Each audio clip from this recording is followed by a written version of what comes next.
छत्तीसगढ़ की राजधानी रायपुर में चल रहे कांग्रेस के 85वें अधिवेशन का आज तीसरा और आखिरी दिन है।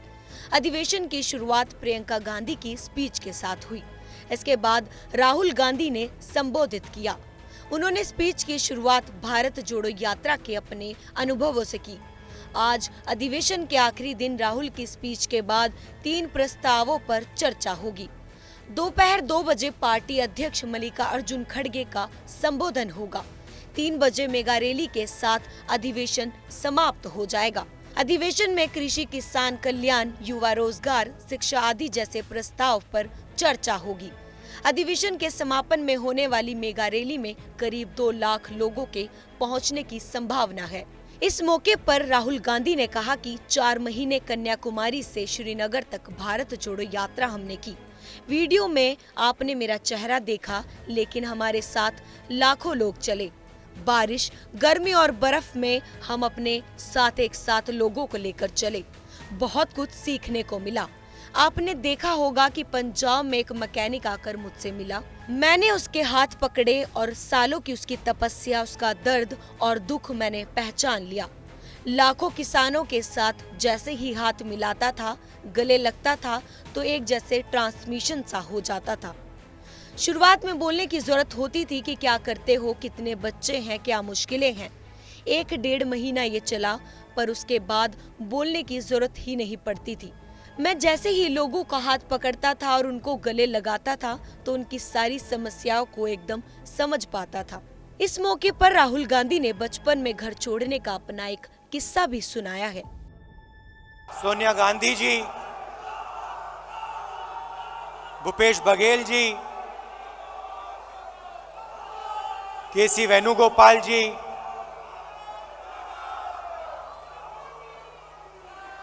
प्रियंका गांधी जी, कांग्रेस पार्टी के सब वरिष्ठ नेता, हमारे प्यारे कार्यकर्ता, भाइयों और बहनों, प्रेस के हमारे मित्रों,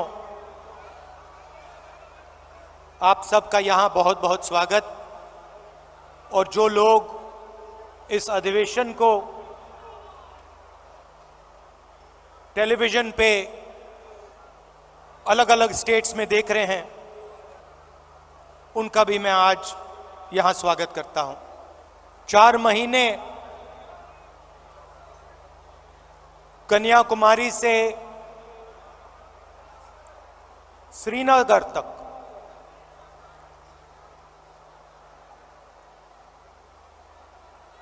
भारत जोड़ो यात्रा हमने की।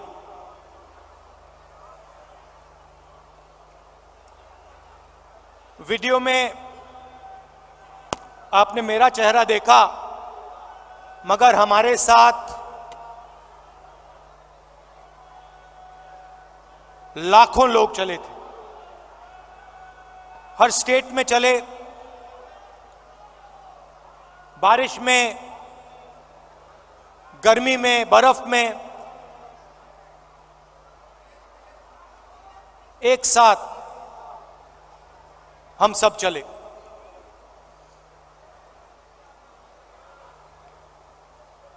बहुत कुछ सीखने को मिला। अभी जब मैं वीडियो देख रहा था, मुझे बातें याद आ रही थी।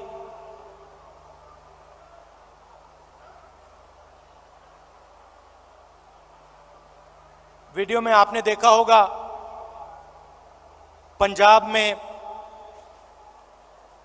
एक मैकेनिक आकर मुझसे मिला।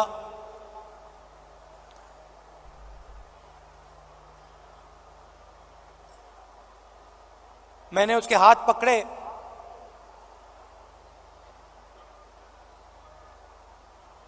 और सालों की जो तपस्या थी उसकी, सालों का जो दर्द था, जो खुशी, जो दुख, जैसे ही मैंने उसके हाथ पकड़े,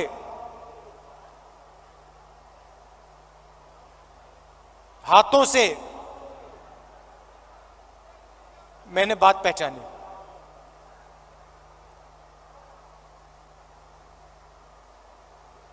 वैसे ही लाखों किसानों के साथ जैसे ही हाथ पकड़ते थे, जैसे ही हाथ मिलाते थे, गले लगते थे, एक ट्रांसमिशन सा हो जाता था। शुरुआत में बोलने की जरूरत होती थी, क्या करते हो, कितने बच्चे हैं, क्या मुश्किलें हैं। ये एक डेढ़ महीना चला, उसके बाद बोलने की जरूरत नहीं होती थी।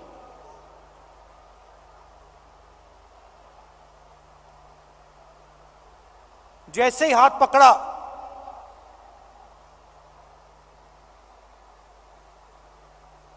गले लगे,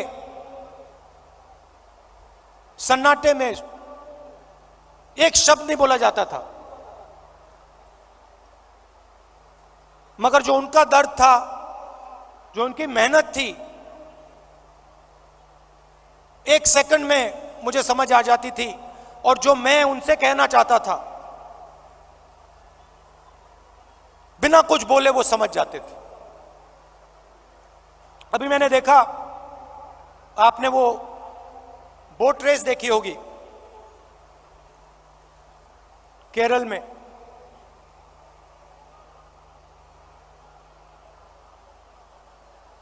उस समय जब मैं बोट में बैठा था,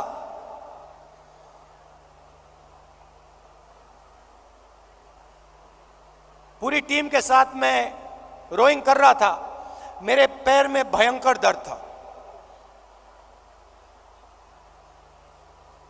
मैं उस फोटो में मुस्कुरा रहा हूं, मगर मेरे दिल के अंदर रोना आ रहा था, इतना दर्द था।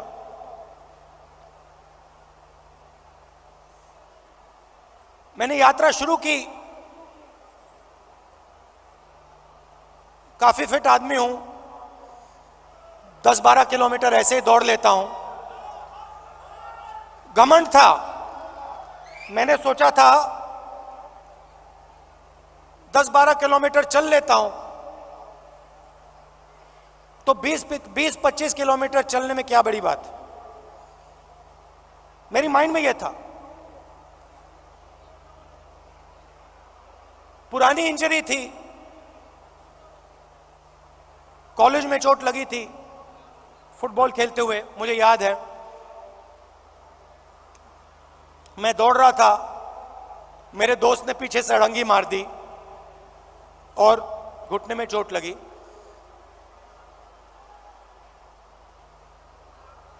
दर्द गायब हो गया था, सालों के लिए दर्द गायब था। और अचानक जैसे ही मैंने यात्रा शुरू की, दर्द वापस आ गया।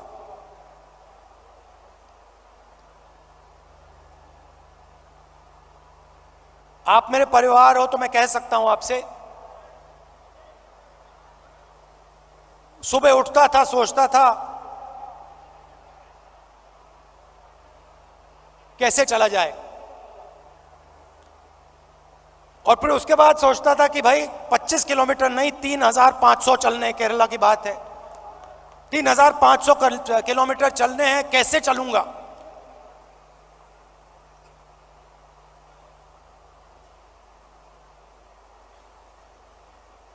और फिर कंटेनर से उतरता था, चलना शुरू करता था, लोगों से मिलता। तो पिछले पहले 10-15 दिन में जिसको आप अहंकार कह सकते हो, घमंड कह सकते हो, वो सारा गायब हो गया।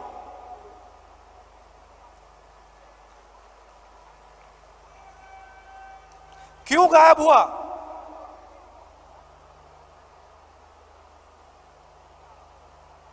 क्योंकि भारत माता ने मुझे मैसेज दिया, देखो तुम अगर निकले हो अगर कन्याकुमारी से कश्मीर चलने निकले हो तो अपने दिल से अहंकार मिटाओ, घमंड मिटाओ, नहीं तो मत चलो। और मुझे ये बात सुननी पड़ी, मुझ में उतनी शक्ति नहीं थी कि मैं इस बात को ना सुनूं। और आस्ते आस्ते मैंने नोटिस किया,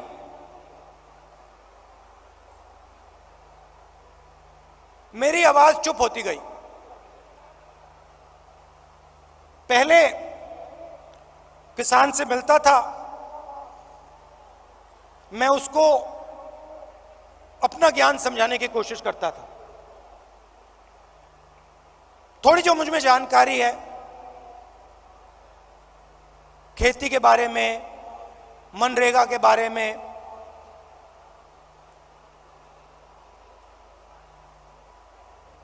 फर्टिलाइजर के बारे में मैं कहने की कोशिश करता था।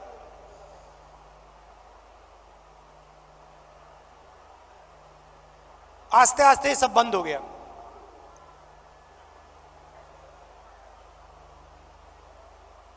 शांति सी आ गई।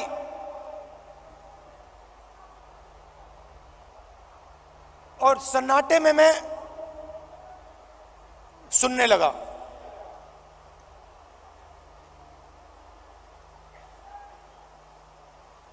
ये आस्ते आस्ते आस्ते आस्ते ये बदलाव आया। और जब मैं जम्मू कश्मीर पहुंचा,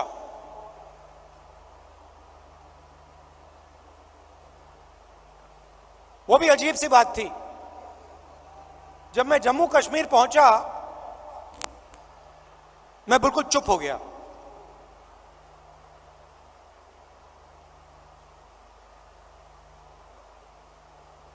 कह लो जैसे मेडिटेशन करता है प्रियंका और मैं, विपासना करते हैं, वैसी बात हो गई कि बिल्कुल चुप हो गया मैं।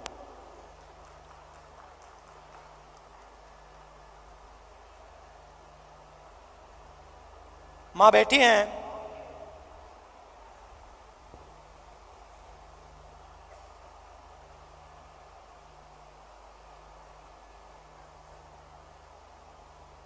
मैं छोटा सा था, 1977 की बात है।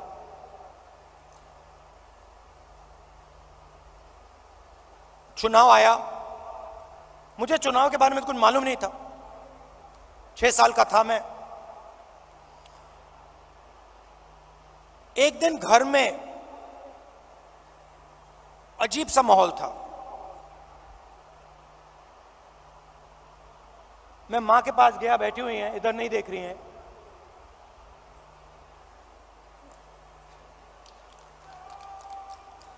मां के पास गया, मैंने मां से पूछा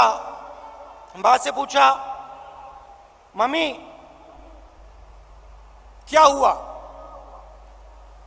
और मां कहती हैं हम घर छोड़ रहे हैं। तब तक मैं सोचता था कि वो घर हमारा था। तो मैंने मां से पूछा, मां हम अपने घर को क्यों छोड़ रहे हैं?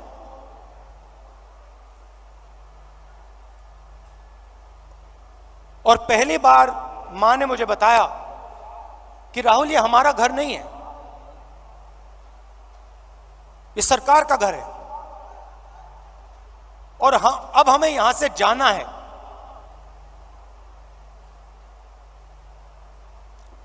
मैंने मां से पूछा, मां कहां जाना है? कहती है नहीं मालूम।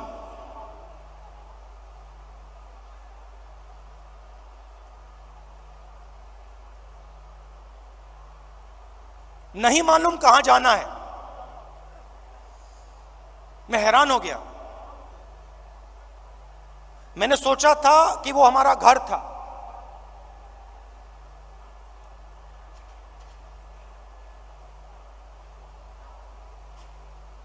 बावन साल हो गए,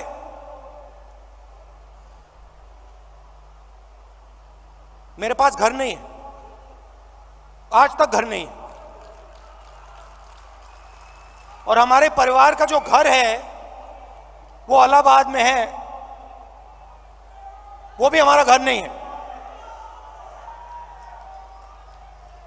तो जो घर होता है उसके साथ मेरा बड़ा अजीब सा रिश्ता है। मैं 12 तुगलक लेन में रहता हूं, मगर मेरे लिए वो घर नहीं है। Bureau report, global Hindi TV. ऐसी ही तमाम जानकारी के लिए देखते रहें ग्लोबल हिंदी टीवी और चैनल को लाइक, शेयर और सब्सक्राइब करना ना भूलें।